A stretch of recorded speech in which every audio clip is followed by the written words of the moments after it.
Alrighty, well, thanks for sticking around to the bitter end here for those of you who remain.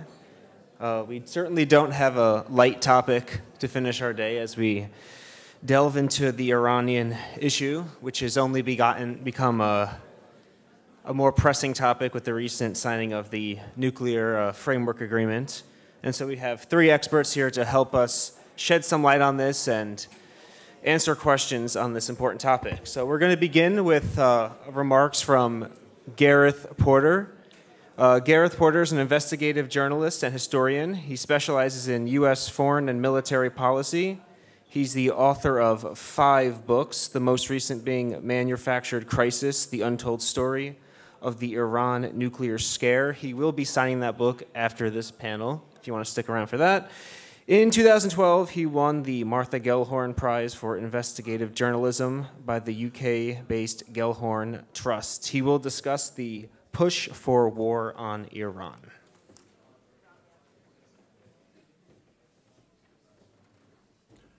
Thanks very much to the organizers of this event, which, this is the second such event that I've participated in, and I'm really happy to see the great audience for the event and wish the organizers all the best in continuing this tradition, as other speakers have suggested. Now, I know that Reza Marashi is going to be focusing more laser-like on the recent accord and what he expects to happen in the near future on this. But I do feel that I need to introduce what I have to say about the push for war in Iran with a few remarks, at least, about the recent developments regarding the negotiations in Lausanne, because it does directly link to a key part of what I have to talk about, which is the role that Israel has played in the threat of war between the United States and Iran. The recent understanding, interim tentative agreement reached in Lausanne, as I think all of you know by now, has suddenly been shown to be vulnerable to differences that were picked apart, if you will, as a result of things that happened immediately after the initial agreement. That is to say, initially after the joint statement by the P5+1, represented by Ms. Mogherini of the EU on one side and Foreign Minister Zarif on the Iranian side. Almost immediately, it became clear that there were some other voices that were not prepared to simply allow that joint statement to stand, including specifically the U.S. State Department, which issued its own text interpreting the tentative agreement, which departed specifically from the agreed joint statement with regard to the question of lifting sanctions. And that issue of lifting sanctions, I don't want to go into the details about this. I'm going to leave that to Reza to the extent that he is going to dissect that problem. But specifically, the question of lifting sanctions is linked to the role of Israel through specifically the problem of possible military dimensions. I put that in quotation marks. The famous PMD issue, which was one of the issues that Iran pledged within this tentative agreement to implement in terms of carrying out the totality of the agreement. The Iranians agreed to implement a whole series of steps, one of which, all the other steps had to do with either the transparency of their nuclear program or specific steps to constrain their nuclear program. But there's one issue which departed from that set, and that was the possible military dimensions of the Iranian program. PMD, possible military dimensions, refers to allegations that have been made over the years by the International Atomic Energy Agency, as well as Western governments, that Iran, in fact, did carry out nuclear weapons work, particularly between 2001 and 2003, but there are other allegations that extend at least potentially beyond 2003. Now, the linkage here with the possible military dimensions is that the Iranians agree, supposedly under this framework, to explain or to give adequate access to the IAEA that the IAEA needs to be able to understand the issues that have to do with the allegations that have to do with these supposed Iranian nuclear weapons activities. And what I need to do at this point is to explain how this issue of possible military dimensions is in fact not a genuine issue, but an issue that was created, or as I put it in the title of my book, manufactured, part of a manufactured crisis that has been with us now for a decade, or a little bit more than a decade, which revolves around the notion that Iran has been deceiving the rest of the world for many years, that it has had covertly a nuclear weapons program, and that it has always coveted nuclear weapons.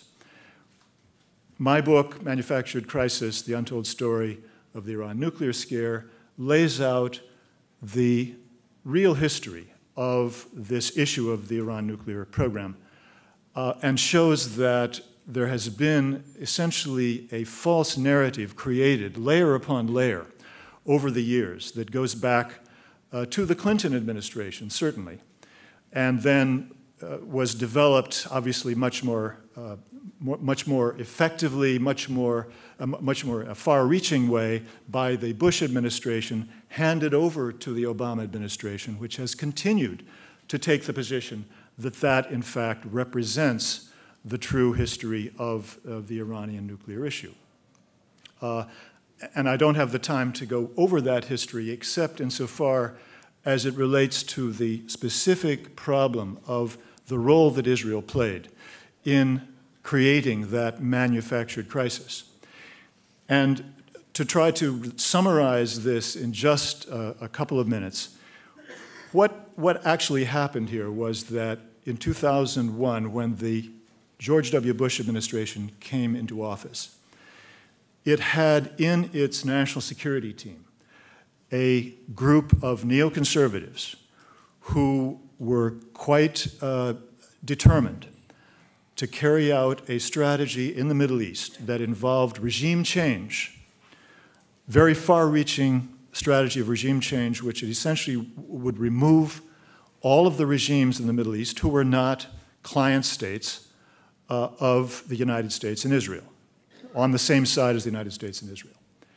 And of course, we all know what the consequences of that strategy were with regard to Iraq. The neoconservatives, working through and with the full cooperation and support of the Vice President's office, Vice President Dick Cheney's office, put together what amounted to a false intelligence dossier that did show supposedly that Iraq had programs of weapons of mass destruction. And that was the political lever that was used to push this country into a mood to support the US invasion of Iraq in 2003. Now, the same individuals in the Bush administration were planning to do the same thing with regard to Iran. Iran was on the list of 5 regimes which was to be changed through the use of military force if necessary. And they did believe, according to Hilary Mantel Everett, who was on the National Security Council staff from 2001 to 2002, and talked to some of the people who were part of this neoconservative coterie. They, in fact, expected that the United States would have to use force in Iran. This plan, this Iranian part of the plan was not to be carried out immediately. They had to consolidate control over Iraq militarily, and then they could move on using the military facilities that they would control in Iraq to put pressure on, to intimidate, and if necessary, to actually to project military force into the rest of the region, including specifically Iran. As we all know, that didn't happen. To a great extent, it was because the resistance to the US invasion of Iraq was far stronger than the neoconservatives ever dreamed. And as a result of that, they did not have the opportunity really to push on to Iran. There was an effort made in 2007 by the Vice President's office, by Cheney himself, to propose a bombing of targets in Iran in case they could find an excuse in Iraq. But the Pentagon squashed that very quickly, relatively easily, according to what I understand, what I've read and have been told. So that was really the end of that threat, at least at that period of the history of this issue. And the role that Israel played in this plan that the neoconservatives had was to come up with the intelligence evidence that would be used against Iran. This happened in 2004 when a set of documents mysteriously materialized and found its way into the hands of Western intelligence. And we now know that it was the German intelligence agency which obtained the documents from, at that time, unknown source, and then turned them over to the CIA, which then ultimately, through the Bush administration, these were turned over to the International Atomic Energy Agency and became the centerpiece of the political campaign, an extremely successful political campaign that has been waged ever since 2008, up to the present time, to convince the entire world that, in fact, that Iran stood accused with credible evidence of having had a secret nuclear weapons program, therefore cannot be trusted and must be subjected to an extraordinary set of arrangements which would go 15, 20 years with a set of constraints which no other state has ever been asked to accept. So just a few words then about these documents, because this is absolutely crucial to understanding this whole issue of possible military dimensions, and therefore to understanding, I would argue, the fate of this accord which was reached in Lausanne, because it is indeed the possible military dimensions issue which constitutes the biggest threat to reaching an accord. This is the part of the agreement that clearly would take the longest number of years, the longest period of time, and which Iran clearly is afraid would be used by the United States and its Western allies to actually prevent Iran from being able to have the relief from the sanctions that are the primary interest that they have in these negotiations. So that's why this is so important. Now, what role did the Israelis play? In my book, I make the case that these documents were fabricated by the Mossad, International Intelligence Service of Israel, and that the documents were then passed on to the Mujahideen Khalq, the exiled Iranian terrorist organization. It's now gotten off the list. It's been given a pass, a get-out-of-jail-free card, by the State Department under the Obama administration. But at that time, it was understood to be a terrorist organization both in the United States and in European countries.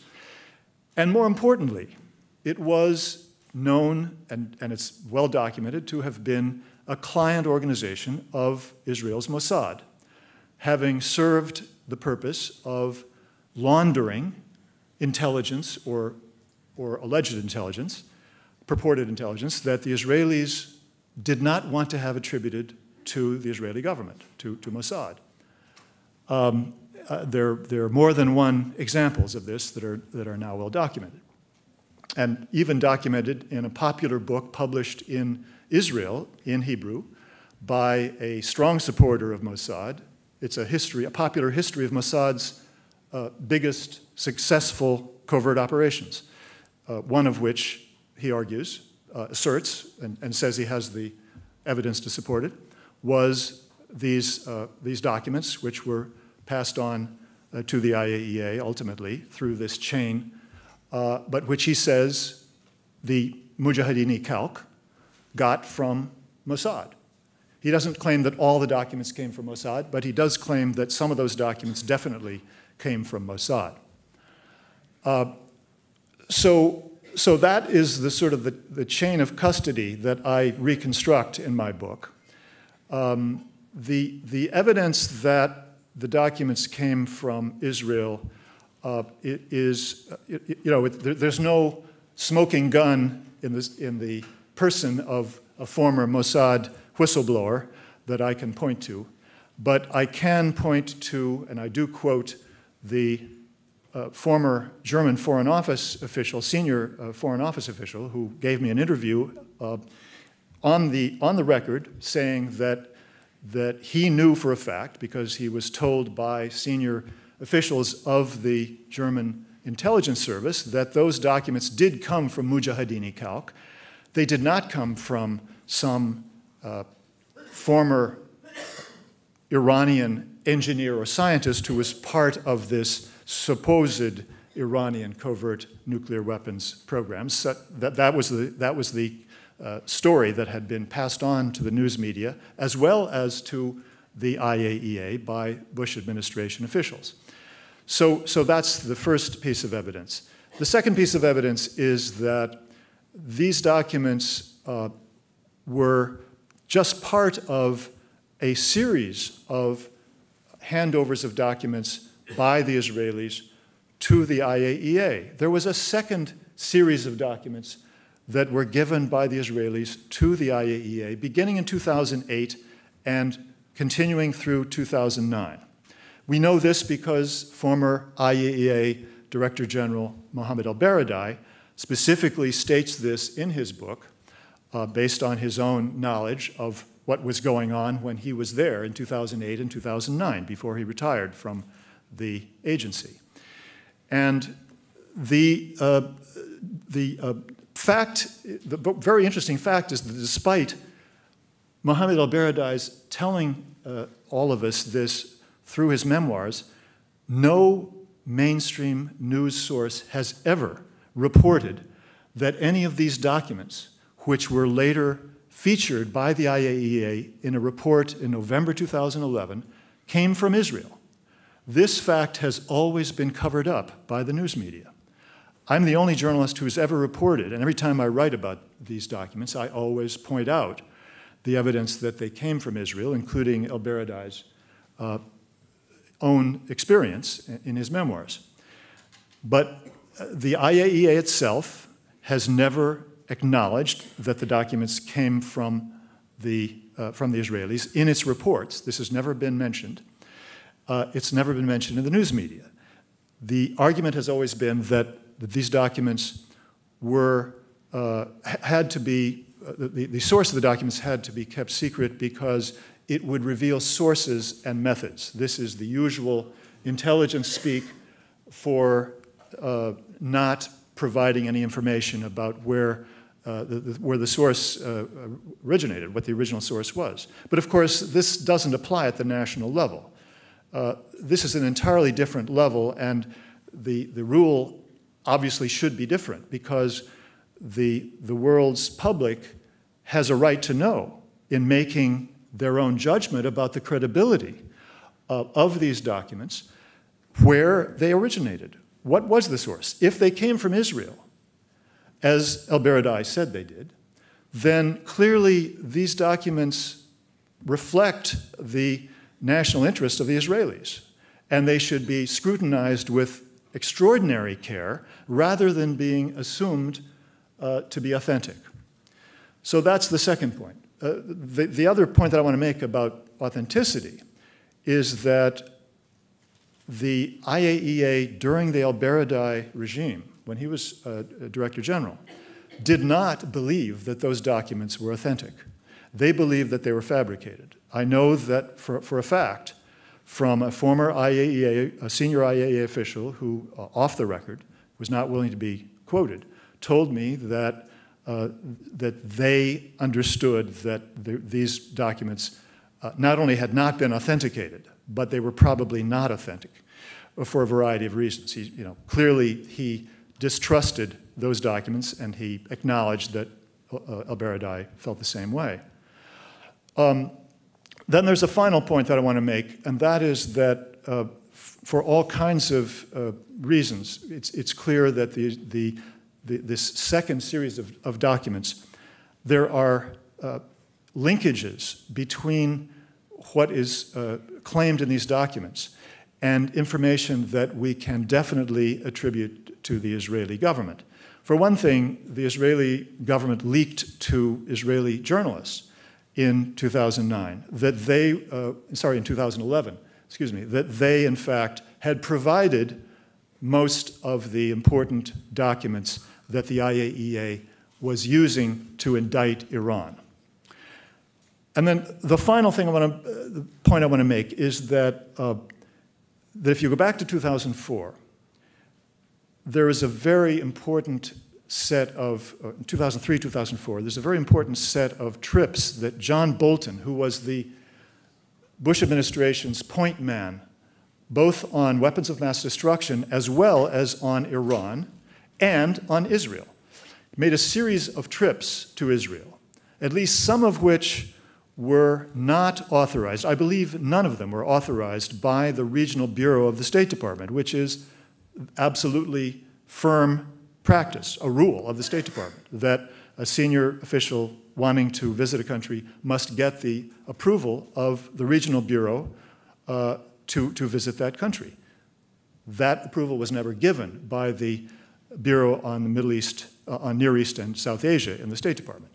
And during some of those visits, we know, from testimony to the Senate Foreign Relations Committee when Bolton was being nominated to be the ambassador to the United Nations, that he met secretly with the head of Mossad. Now, one of those trips was in June of 2003, and a few weeks later, within a matter of weeks, we know from journalists who have no axe to grind on this, and they're certainly not anti-Israeli, they are far more supportive of Israel than the usual journalist. We know that Mossad set up a new office that summer, 2003, the explicit purpose of which was to influence the opinions of the world's press and governments about the Iranian nuclear program. And it was during the period from the summer of 2003 to early to mid-2004 when these documents were clearly being fabricated. Now, I'm running out of time, but I just want to add that I also in my book have an analysis showing how these documents could not possibly be authentic, because key points in the documents, particularly the drawings of the Shahab-3 Iranian missile, which is supposedly shown as efforts to integrate a nuclear weapon into the missile, into the nose cone of the missile.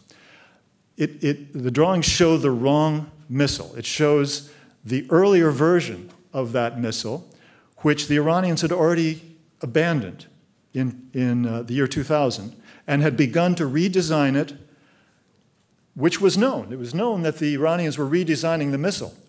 What was not known was that the nose cone of that missile, the reentry vehicle, would look completely different.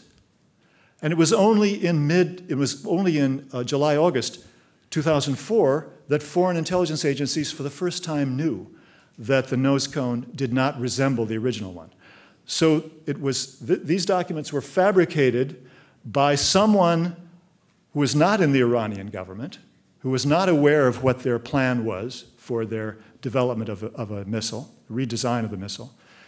It was fabricated by a foreign entity that did not know what was going on until it was too late, until those documents were on their way to the Mujahideen Khalq, and thus through this chain to the IAEA. Just in conclusion, what I want to impress upon you is the importance of these fabricated documents and the role of Israel in the current problem of negotiating with the Iranians a deal that will hold, because it is these documents that constitute the most difficult part of that deal, a part that the Obama administration continues to say we are going to insist that the Iranians must explain, must give an account of these documents that is acceptable to the IAEA. And the Iranians obviously have been arguing from the beginning, well, you know, these are fabricated documents. What do you expect us to say? What do you expect us to do? And they're going to give access. I've been told by an Iranian source that they will give the access that the IAEA asks for, but that they're not going to be held accountable for explaining these in a way that corresponds to the position of the Western governments or to the position that the IAEA has taken in the past. And that is a potential crisis within the negotiations, which we still don't know exactly how it's going to play out. And I hope that it will, in fact, be resolved, but I think that it is the most dangerous part of the situation at this point. Thank you very much.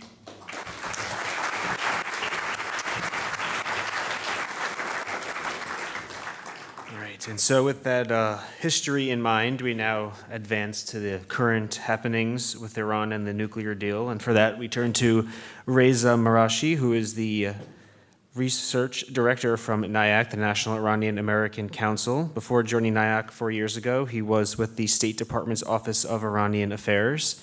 He's a commentator all over the place these days. If you have a TV, you've probably seen him. He's logged many hours over in Europe covering the talks, and he will give us the latest update on the nuclear talks.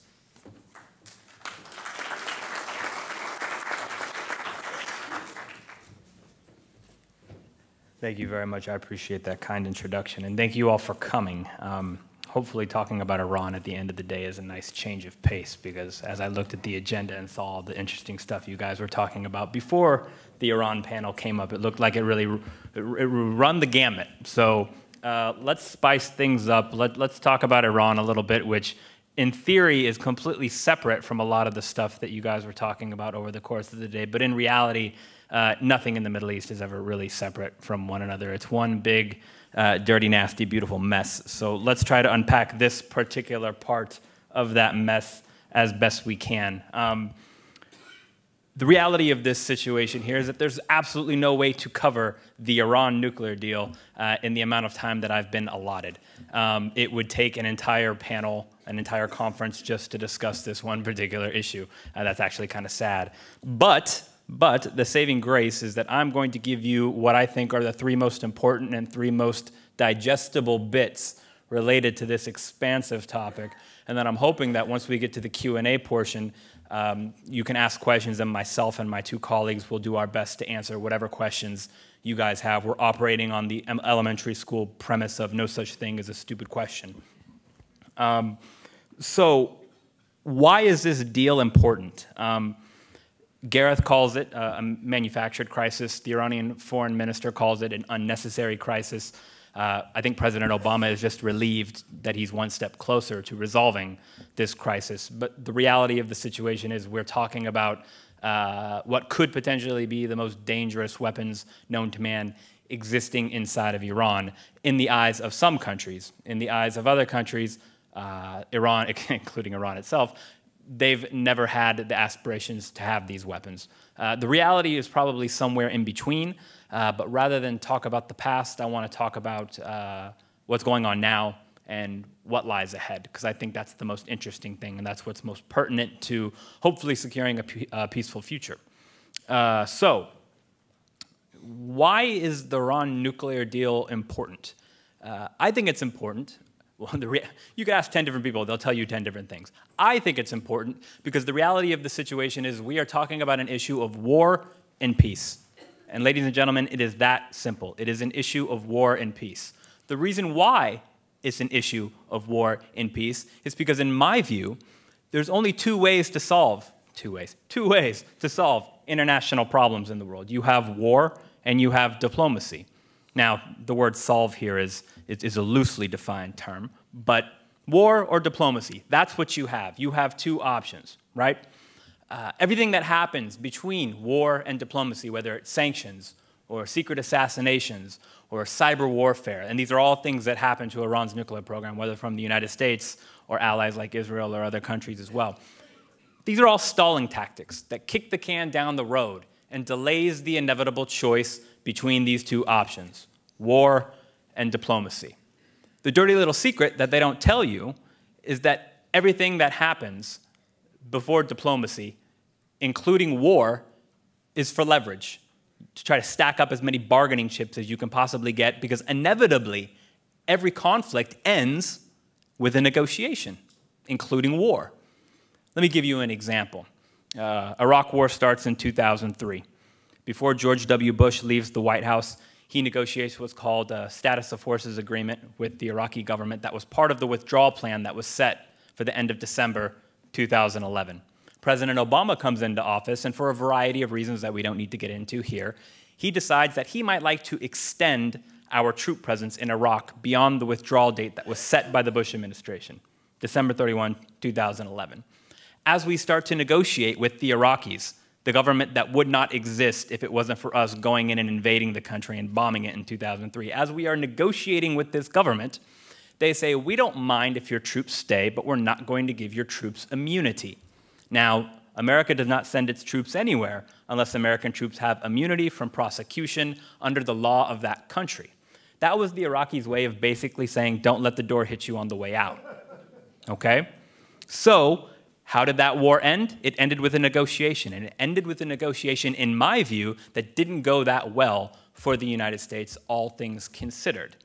So, fast forward to the Iran issue here, and we have successive administrations that, in my view, predate the Bush administration when this issue really came to the forefront of every newspaper headline in the world. They're trying to figure out how to deal with this Iran issue. And then when the nuclear file was put at the forefront of the Iran issue, because let's not forget, before Iran's nuclear program was ever reconstituted, before it ever became front-page news, Iran was front-page news because of the hostage crisis and because of a variety of other issues, from terrorism to God knows what else, that we as the United States, and the United States government more specifically, said we find this to be objectionable behavior, right? And then the nuclear program, because we are talking about what are conceivably the world's most dangerous weapons, catapulted it to a higher level. And then for reasons that Gareth outlined and a whole other variety of reasons, it became an even more tangible issue for not just the average American, but especially the DC establishment and folks inside of Washington, DC. So this is why I think it's become an important issue. It's this idea of war versus peace. And if we don't use the diplomatic track to try and resolve this issue peacefully, then the only option that exists is war. It's not a very popular option amongst the American people or people in other Western countries for that matter. And that is why I think President Obama deserves credit in his second term for being courageous and taking steps that none of his predecessors really had the wherewithal or the courage to take, in my view, in my assessment. So that's one, okay? War versus peace. At least right now, it looks like the United States of America has chosen peace over war. 2 thumbs up, that's a very good thing. So what actually happened in Switzerland and what's been happening in these negotiations over the past 18 months? I've had the good fortune, or depending on who you talk to, the burden of attending almost every round of these negotiations to cover them, to meet with the negotiators, speak with journalists on the ground, et cetera, et cetera. I consider it to be the good fortune because I think what has happened over the past 18 months more generally, and in Lausanne, Switzerland more specifically, I consider this to be historic. And I think it's historic for 2 reasons. One, you would be hard-pressed to name another agreement of any kind, whether it's a framework agreement, a finalized deal, or anything in between, that was negotiated by the US and Iran, irrespective of whether other countries were party to it. You'd be hard-pressed to find another agreement that was negotiated between these 2 countries that proved to be ultimately successful. You might find 1 or 2 here or there, but certainly nothing of this magnitude. So 2 countries that would call one another enemies for over 3 decades were able to sit down at the negotiating table and have a civilized conversation. And you could probably count the number of times that's happened over the past 3 decades on one hand. So for that reason alone, I find it to be historic.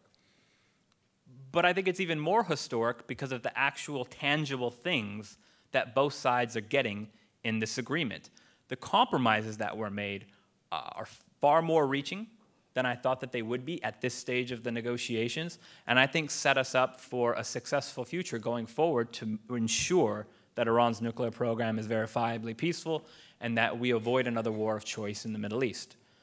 What stands out to me about what we, as the United States and our allies in the P5+1, or permanent members of the UN Security Council plus Germany, what we're tangibly getting from this, we're getting the most intrusive inspections regime of any nuclear program in the world. Iran is going to be signing what's called the Additional Protocol, which is essentially assuring verification of a higher degree than what Iran currently allows the IAEA to have. I'm summarizing here because I don't want to go into all the various details of the Additional Protocol and bore you with them, but it's a very good thing. More inspections and more access to the various aspects of Iran's nuclear program, very good thing. Iran is also agreeing to additional transparency measures beyond the Additional Protocol for the life of its program. Meaning that if you hear people go out into the media and say, well, this deal is only good for 10 to 15 years, and then there's a sunset clause, and all the concessions that Iran's giving is going away, it's nonsense. When this deal is done, Iran's nuclear program will continue to be the most heavily inspected nuclear program in the world, period, full stop. Also, after this deal is signed, if in fact it's signed, I want to acknowledge that it's not a foregone conclusion, but I am beyond cautiously optimistic at this point. Now I would just call myself optimistic. The IAEA will be spending more money per year of its budget on Iran than any other country. If I'm not mistaken, and somebody in this room I'm sure can correct me if I'm wrong, I think only the South Korean program or the Japanese program, either or, gets more money allocated towards inspections and things of that nature from the IAEA than Iran's program. That will change. Iran will be the most heavily inspected, and it will have the most resources directed towards it. This is very, very good, because the essence of this is that every aspect of the supply chain in Iran's nuclear program is going to be monitored, inspected, and verified. In layman's terms, that means we're going to know what Iran is doing every step of the way. Another perk is that the majority of Iran's enrichment, actually all of Iran's enrichment, let's be honest, is going to be happening in one facility with slightly over 5,000 first-generation centrifuges, technology that's over 30 years old. So, to a certain extent, a very large aspect of Iran's nuclear program is going to be essentially frozen in time. So even if they're able to make advancements on the research and development of various technical aspects of their program, they're not going to be able to go and test it in the real world. Doing things in labs and doing things in the real world and testing it for real-world viability and functionality are 2 very different things, right? So Iranian scientists will continue to be employed and will be able to continue making progress on what they consider to be important aspects of research and development of their nuclear program, but the real-world application of Iran's scientific advancement is not going to be actually operationalized in ways that presents a proliferation threat to the United States and its allies in the world. This is a very good thing. Also, 2 of Iran's nuclear facilities, the fundamental infrastructure of them are going to be changed. what was going to be a plutonium facility is essentially having the heart taken out of it, and it's going to be reconfigured completely, 2 thumbs up. And then Iran's underground facility called Fordow will be allowed to have 1,000 centrifuges to continue spinning, but they're not going to be spinning uranium. And you have the Energy Secretary of the United States, Ernest Moniz, who's a nuclear physicist, MIT trained, going on television and saying because Iran has 1,000 centrifuges in this facility that's not spinning uranium anymore, this reduces the proliferation threat, if not outright eliminates it. So again, tangible compromises that were achieved in this framework agreement dramatically improve our ability to verify that Iran's program remains peaceful. This is a very, very good thing. Obviously, we have given concessions as well when it comes to sanctions relief and number of centrifuges, even though the number of centrifuges isn't the only, or by any case of the imagination, the most pertinent aspect of Iran's nuclear program. But I want to point out to you here what the United States is getting, because we have a propensity in the American media to point out what America is giving. And I think that what we are getting out of this deal is absolutely tremendous. It's more than I thought we would get. It's more than what most people in Washington, D.C. thought would be agreed to at this point in time. And overwhelmingly, this is a good thing for security. Now, the last bit that I want to talk about is if, in fact, this deal proves to be successful, which I am optimistic that it will be, why is this a good thing for regional security? The Middle East is on fire. I think Iran is really the only country in the region that I could think of right now that isn't actively fighting a war. And you could even say that they are because of what they're doing in Syria. So really, at the end of the day, you have every Middle Eastern country fighting a war in some way, shape, or form. That's not really a good thing. So if this crisis over Iran's nuclear program can be solved, and if it can be taken off of the ledger, taken off of the balance sheet, what that provides in terms of opportunities is unprecedented. It provides an opportunity for Iran and the United States to use the nuclear agreement as a foundation to have conversations about regional security issues from Afghanistan to Iraq to Syria to Yemen. If you can name a regional security problem in the Middle East, chances are Iran and the United States have not been talking about it in any substantial way for at least a decade, if not longer.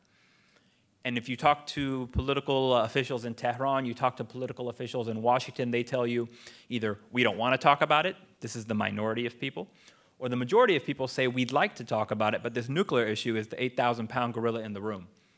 And it's preventing us from having the political space that's necessary to address these issues. I'm of the opinion that it frees up space in Tehran and in Washington to have a conversation that frankly is long overdue about A, whether or not our interests overlap tactically or strategically.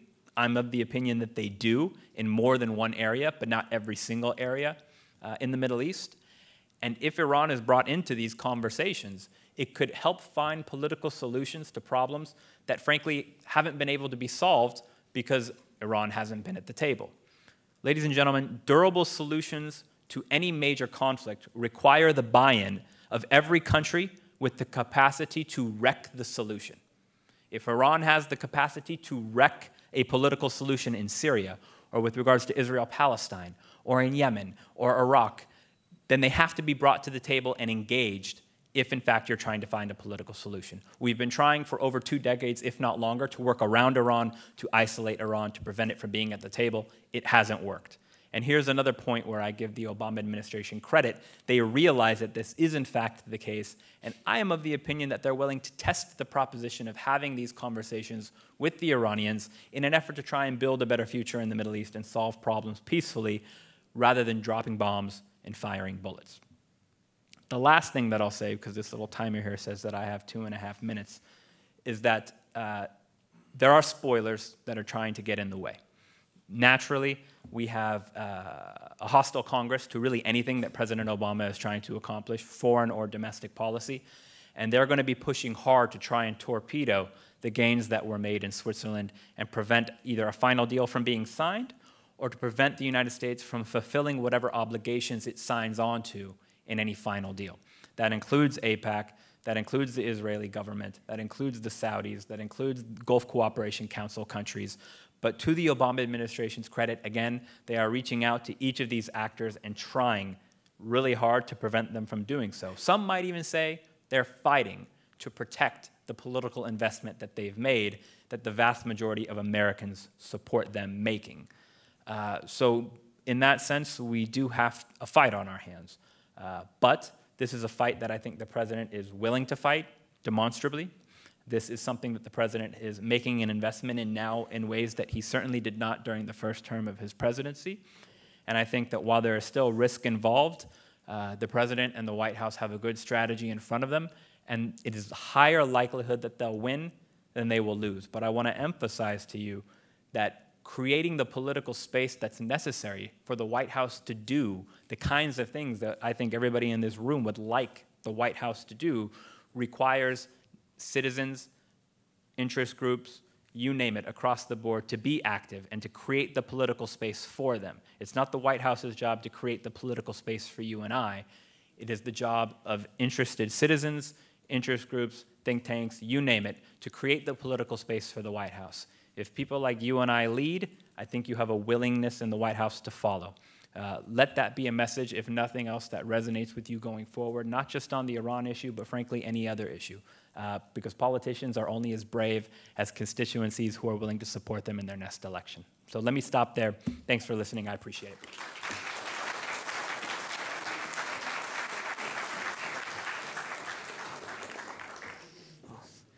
In 18 minutes, that's about as strong as a case as you can make for the nuclear talks. Coming up next, we will turn to Paul Pillar, who is a non-resident senior fellow of the Center for Security Studies in the Edmund A. Walsh School of Foreign Service at Georgetown University. In 2005, he retired from a 28-year career in the U.S. intelligence community, in which his last position was the National Intelligence Officer for the Near East and South Asia. He will discuss AIPAC and Netanyahu's objectives and the American interest.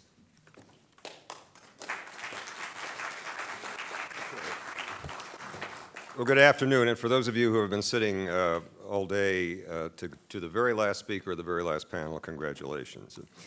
The campaign to kill an agreement to restrict Iran's nuclear program has certainly been one of the biggest efforts by the Israeli government and its lobby here in the United States to influence U.S. policy. Certainly the biggest on any issue that does not relate specifically to the U.S.-Israeli relations or matters on which Israel is directly involved, like the Palestinian problem.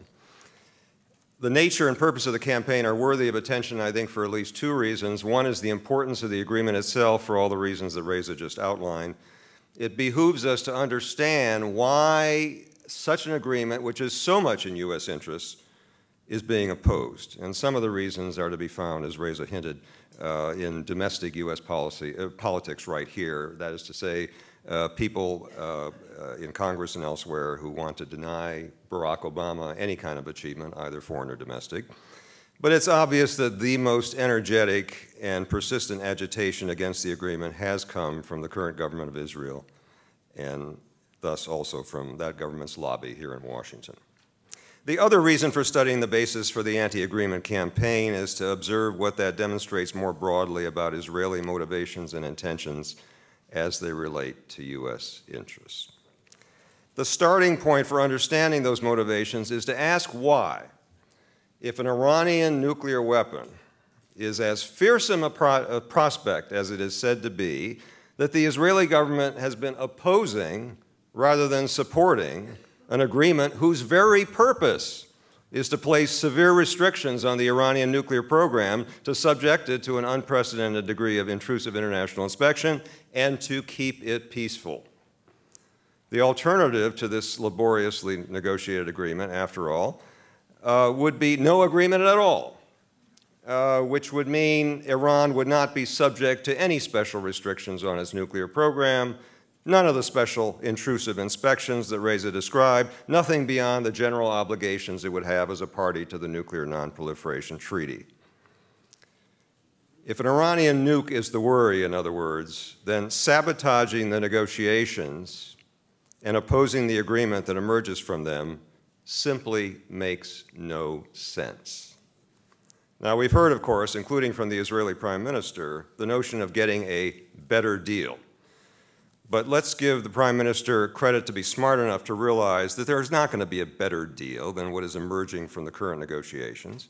Once all the details are laboriously hammered out over these next 2.5 months, the negotiations will have been going on for the better part of 2 years, consuming enormous time and attention of our Secretary of State, other foreign ministers, other senior officials, and with the Obama administration taking very firm stands on matters such as uranium enrichment capabilities. The deal that emerges will be the best one that can be gotten, and Mr. Netanyahu knows that. Besides, we've already seen from past experience what happens when the United States turns away from a possible agreement with Iran, turns the sanction screws tighter, and hopes for some kind of Iranian capitulation and crying uncle. The Iranians' response has instead been to expand and advance their nuclear program, which has been the basic story over the last 10 to 15 years. We might also note that Mr. Netanyahu's track record of moving the goalposts on this subject gives us a strong basis for concluding that he would not support any agreement with Iran, no matter what the terms.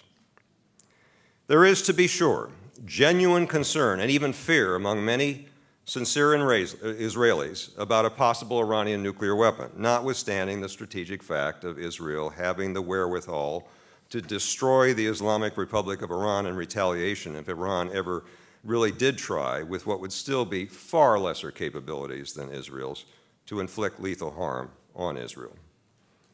But such fear is what has led a politician such as Mr. Netanyahu to develop a political strategy largely centered on exploiting that fear. And of course, when you exploit a fear, it exacerbates it even more.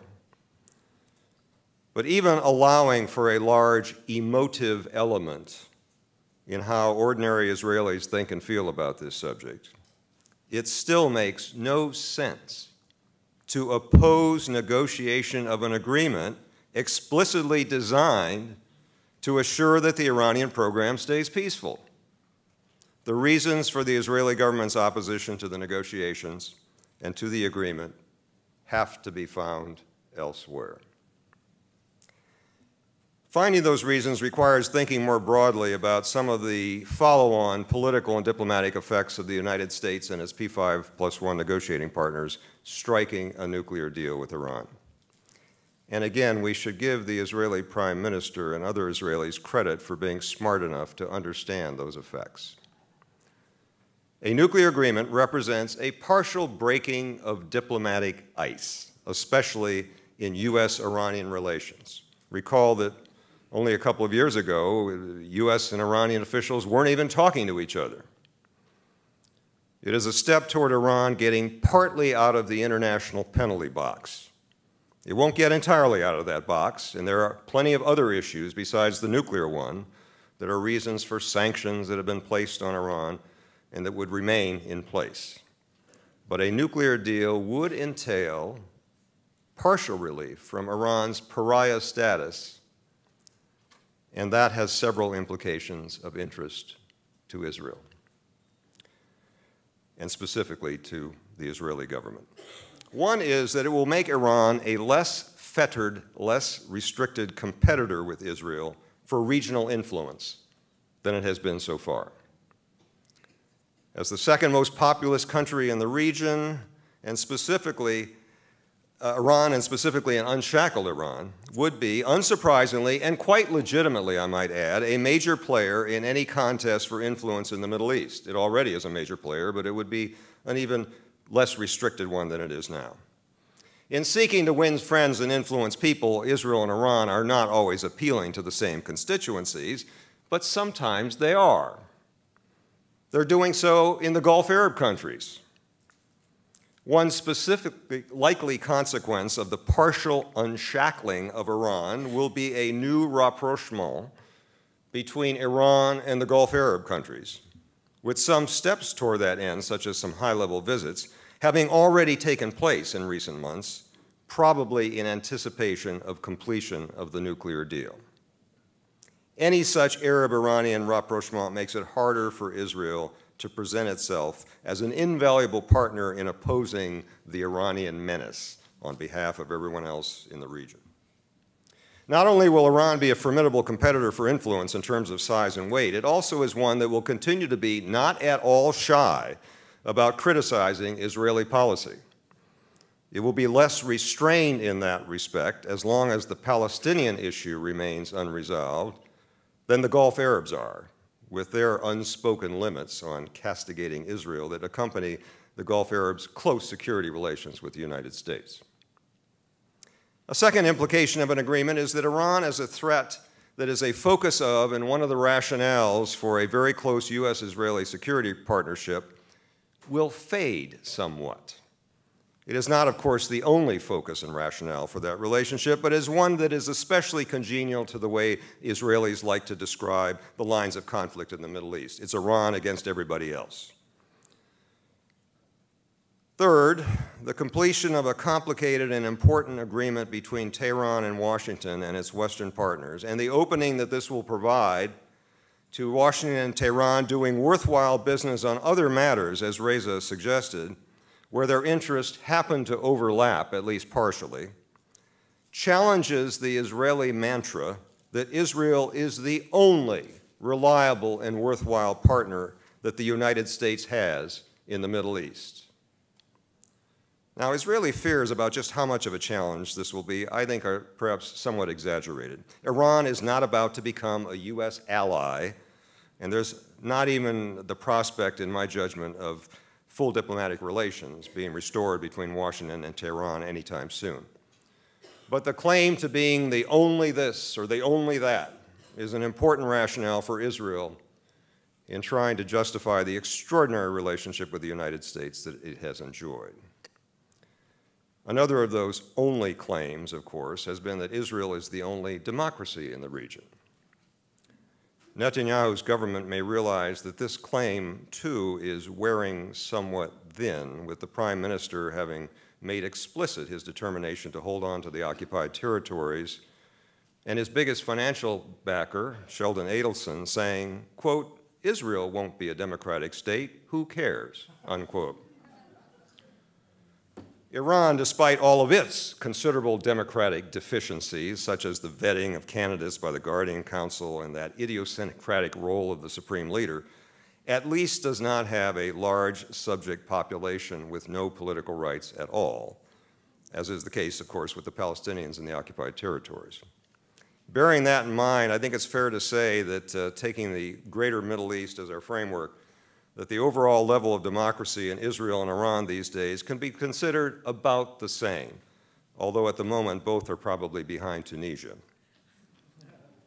A fourth implication, in many ways the most important one in the eyes of the Israeli government, is that any easing of tension with Iran erodes the role of Iran as an all-purpose bête noire that serves to distract international attention from whatever Israeli leaders would rather not talk about and from anything that the international community would rightly see as a problem largely of Israel's own making. The main subject to be distracted from, of course, is the continued Israeli hold on occupied territory and the failure to resolve the Palestinian issue. A response that the Netanyahu government has repeatedly and immediately made whenever this subject is raised is to say that the real problem in the region is Iran, and especially its nuclear program, and that's what everybody ought to be talking about instead. A successful agreement restricting that program and leading to generally better international relations with Iran will make it harder for the Israeli government to keep using that distracting device. The Israeli government is motivated by a desire to avoid all of these consequences of a nuclear agreement with Iran and of the resulting improvement in Iran's relations with the rest of the world and especially with the United States. This motivation provides the only plausible interpretation of Israeli behavior and posturing on the Iranian nuclear issue, including the unrelenting effort to sabotage negotiations with Tehran on the subject. The motivation certainly provides a much more plausible explanation of that behavior than the simple fear of an Iranian nuke. The Israeli government's objective in this regard is not shared with the United States, and in some respects is directly contrary to U.S. interests. The United States does not have an interest in taking sides in intra-regional contests for influence in which each contestant is pursuing its own parochial narrow interests, be they sectarian-based or anything else. The United States does have an interest in using diplomacy freely and flexibly in any way it sees fit and with any foreign interlocutor it wants to pursue its own objectives. It is contrary to U.S. interests to allow any one foreign regime to prevent the United States from doing business with any other foreign regime it may be worthwhile to do business with. And it is certainly not in U.S. interests to give Israel any further rhetorical tools to help it put off indefinitely any resolution of the Palestinian issue. Benjamin Netanyahu has devoted a lot of rhetorical effort to the idea that the United States shares interests with Israel regarding this Iranian nuclear issue. That effort has included false statements about supposed Iranian ICBMs. There's no Iranian ICBM. And silly parodies on beer commercials in which he has told us, "This bomb's for you." The U.S. and Israel do share an interest in there not being an Iranian nuclear weapon. That's what this agreement is all about. And that's why the Obama administration is pursuing it. But the Netanyahu government's behavior, in which it is attempting to torpedo an agreement that would help to ensure that there will be no such Iranian weapon, is directly contrary to U.S. interests. Thanks, and I look forward to the discussion.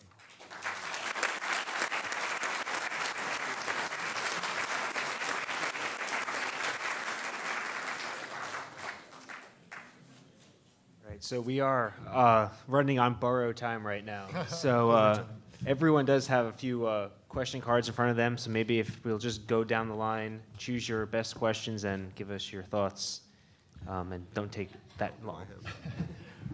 Well, I have the good fortune of having the same question submitted by 3 different people. And I'm really happy that 3 people thought of this question, because it does, in fact, represent an extremely important point which I had wanted to talk about and ended up not doing. In fact, I prepared an entire different presentation which did deal with this question. The question is, in effect, is or isn't the nuclear issue a distraction posed by the Israelis from the Palestinian question, Palestinian issue? And in my alternative presentation, which I did write up, I make the point that not only is the Israeli demonization of Iran, which has been going on now ever since the early 1990s, since 1993, beginning with Rabin administration, Rabin government, this demonization campaign, which has been continuous ever since then, one of the themes of that demonization campaign has been that Iran is an existential threat. That's one of the primary themes, an existential threat to Israel, and that idea has been propounded by every single Israeli government since Rabin, and at least on 3 occasions, two of which are associated with Mr. Netanyahu, there is no question that this argument was in large part to indeed distract attention from or to promote a policy toward the Palestinian issue.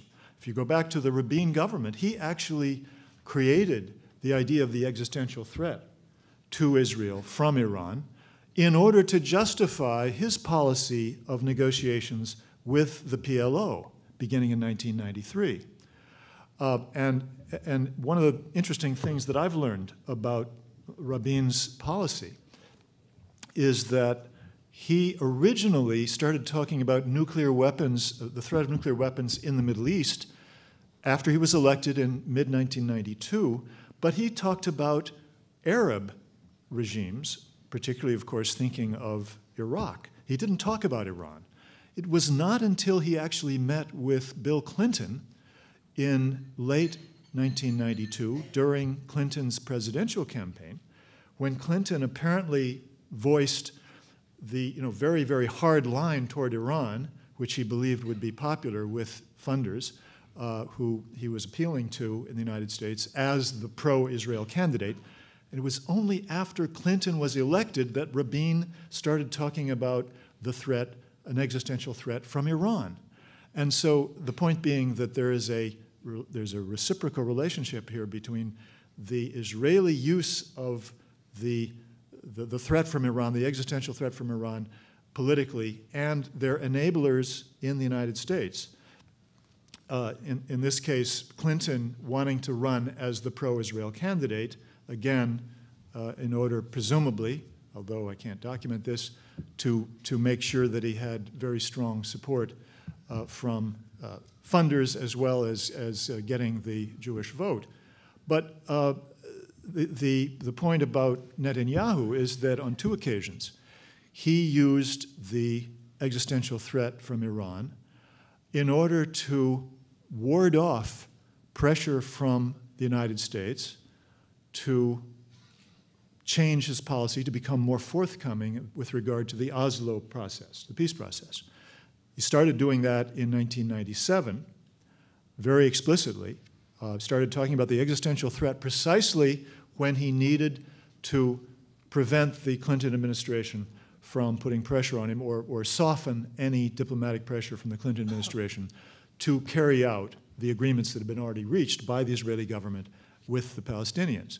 So there's no question that that has been a fundamental policy of Israel, to use the Iranian threat, supposed Iranian threat, as a way of avoiding, another justification for, or a way of avoiding the serious negotiations with and accommodating the rights of the Palestinians. He did it again in 2012, quite explicitly, when he started talking about Hamas equals Iran.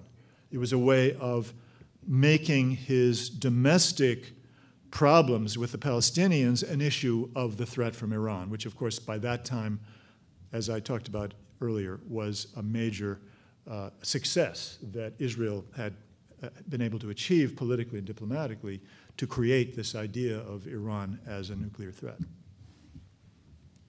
Okay, we can, I have a couple of questions that I'm just going to fly through here very quickly. Fortunately, sometimes you get duplicates, as Gareth pointed out. So we'll start with the duplicate question. Today's Washington Post indicates that Iran will not agree to or sign a deal unless all sanctions are lifted. What's the prospect of lifting?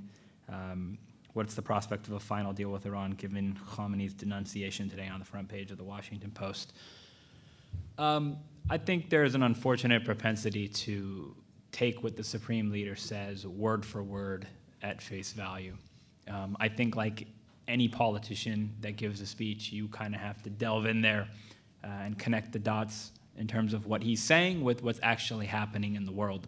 In the exact same speech, he said that if we resolve the nuclear issue, it could in fact allow for conversations with the United States on regional security issues, which is something that a lot of people in this town said he would never approve.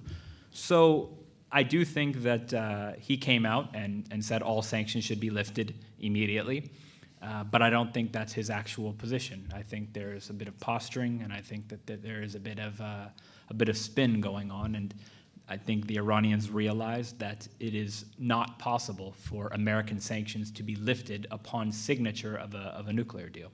Congress isn't going to do that. So I think that there's going to be a mutually acceptable process that's put into place where it'll be step by step, it'll be based on reciprocity, and it will be decided in advance the steps that the P5+1 and Iran will take at the same time, you know, tit for tat, who gets what when, that will all be sorted out in due course. Don't get me wrong, there will be a lot of haggling over this particular point between now and the end of June, when a final deal is supposed to get done. There'll be a lot of brinkmanship, but I don't think that it's going to be an insurmountable obstacle by any stretch of the imagination. Because if nothing else, it's important to remember that every single compromise, concession, call it what you will, that the Iranians have made up to this point in these negotiations was approved in advance by the Supreme Leader. The Iranian negotiators are not freelancing. They're running everything by the Supreme Leader, and Foreign Minister Javad Zarif is the Supreme Leader's personal rep at these negotiations. So I think we're in good shape when it comes to that particular point. Next question, any chance that major powers will demand the same monitoring controls for Israeli nuclear industry? Double standards is a major problem. No, no, that's unfortunately not going to happen. Not that I don't want it to happen. I think it would be great if it happened. I'm just being realistic. Unfortunately, I don't think we're gonna see that anytime soon. But it should happen, in my humble opinion. Next question, you said that nothing in the Middle East is separate despite nearly 7 decades of suffering human rights violations. Palestine was never able to get the U.S. to stand up to Israel. Why do you think the U.S. has been unwilling to talk to, has been more willing, to talk to and negotiate with Iran? I think it became an issue of war and peace as it relates to Iran, and a cycle of mutual escalation where, sanctions, cyber warfare, secret assassinations on our side, and then Iranian bombing campaigns against Israelis around the world, systematically advancing the technical aspects of their nuclear program, 20,000 centrifuges from over the past 10 to 15 years.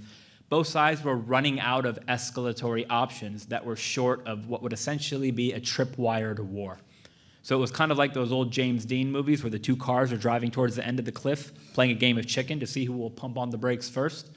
Fortunately, they both hit the brakes at the same time.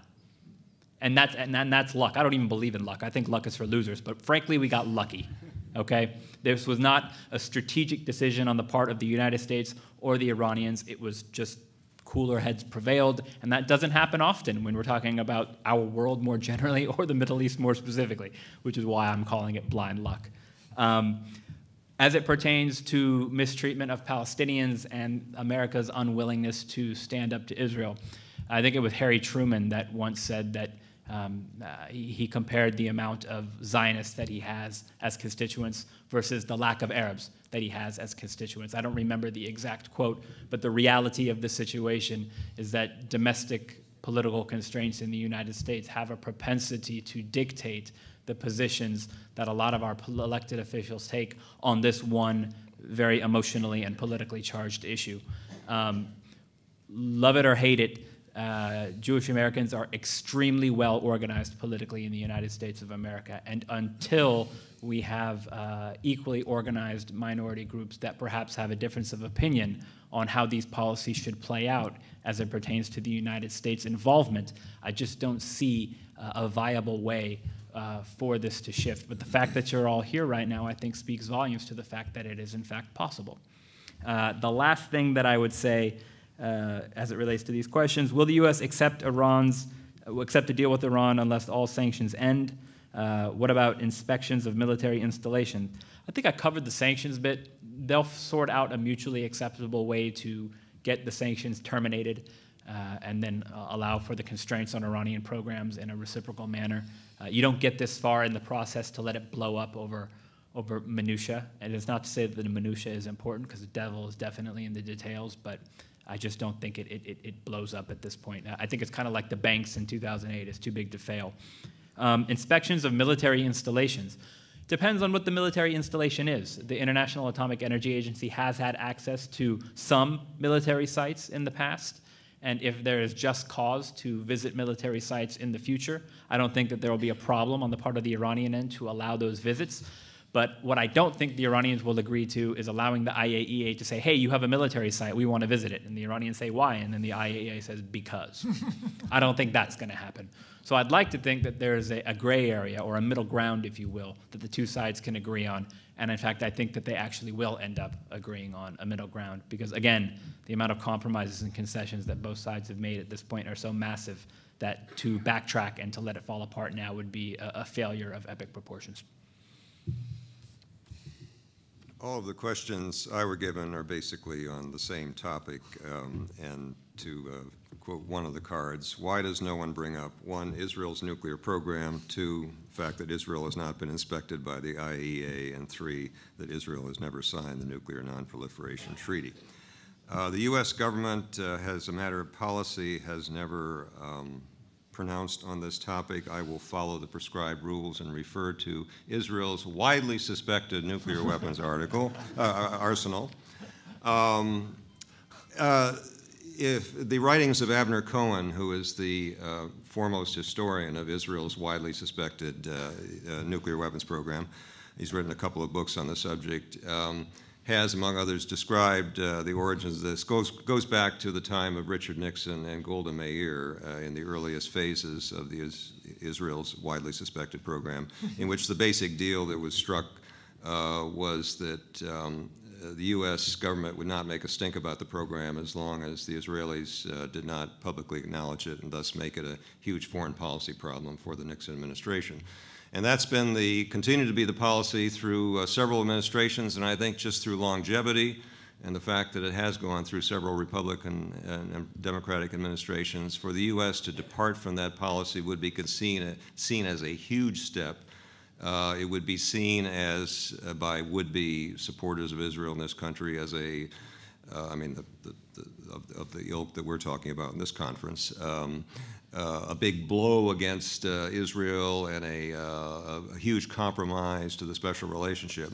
You certainly won't get any argument from me that it would be very wise to take that step. And indeed, Avner Cohen, he had an article in Foreign Affairs a while back, and other scholars have made this point, that from Israel's own standpoint, it would make sense to bring their widely suspected program out of the closet.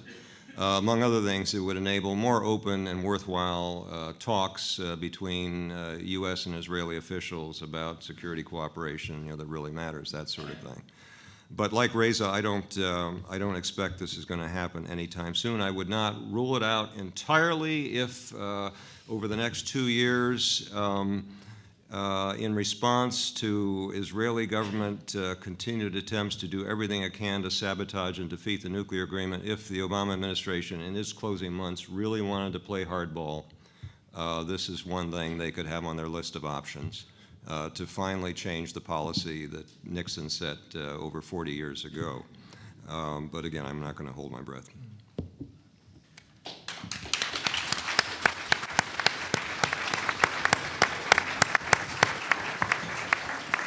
All righty, so this has been an exciting panel and a good way to end our day today. If everyone could just remain seated for a few seconds. Delinda Hanley and Grant Smith have some final thoughts. We've got a half-hour recap. No. We just wanted to thank everybody, myself on part of IRMEP. Please come and visit our website and sign up for our email list, and we hope that you fill out the survey, which is coming your way probably next week. Thank you, and we really thank you for joining us as we examined the knot that binds or even strangles the United States and Israel.